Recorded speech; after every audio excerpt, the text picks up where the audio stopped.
sahanunyaho kolot salat teu bagus puasa kurang bagus maca Quran carang di akhirat kok salamet horenganan ngabiayaan anak ngaji eta kan nu diharapkeun ku urang teh eta urusan anak bisa ngaji jeung henteu teh majang nyana ieu ulata diatak sia mah urusan elek bisa ngaji jeung teu mah tah urusannya jeung bekelnya anak tapi kolot mah geus meret tiap bulan di akhirat kunaon ngajembat di jembatan Siratal Mustaqim lancar kabehan kararaget tatanggana kararaget dulur-dulurna kaget kok sia mah ieu boga SK cepet amat tadi itu emang aya naon ya salat sia sarua jeung aing puasa sarua jeung aing zakat kitu keneh kok hebat bareng di deuleu bukuna ngabiayaan anak ngaji di pondok pesantren. Alhamdulillah. Boga ka izin teh budaknya. Harapan urang kan eta geus aing mah kana ngabiayaan maka sia urusan bisa jeung henteu teh mah urusan dia jang sia ieu. Ya harapan aing mah sia bisa jadi kiai eta mah sakadar harapan aing. Itu harus kos kitu mah jang sia aja aing mah geus kolot.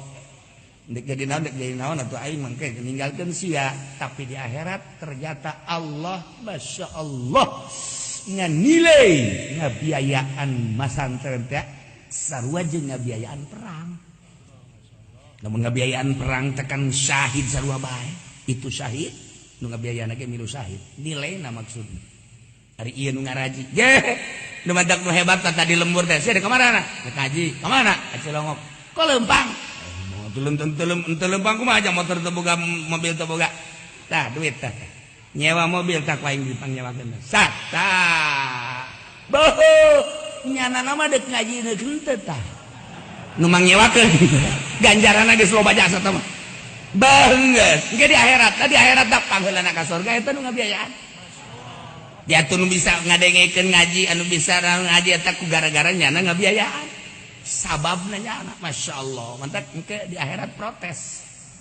Ngaji di kemana? Surga. Ngaji baheula. Deh, ai sia ka Cilongok. Biaya nanti mana? Deh. Bah kawasa Allah ngasupkeun ka surga ku ngabiayaan doang. Ye, lain lalagaan. Nah, ieu komo masantren mah. Anakna terus saya di pondok pesantren aja masantren waktu loksakeun 10 tahun teh can bisa naon man masantren mah. 15 tahun rada deres. 20 tahun ke arah. Muntah karolot kawinna.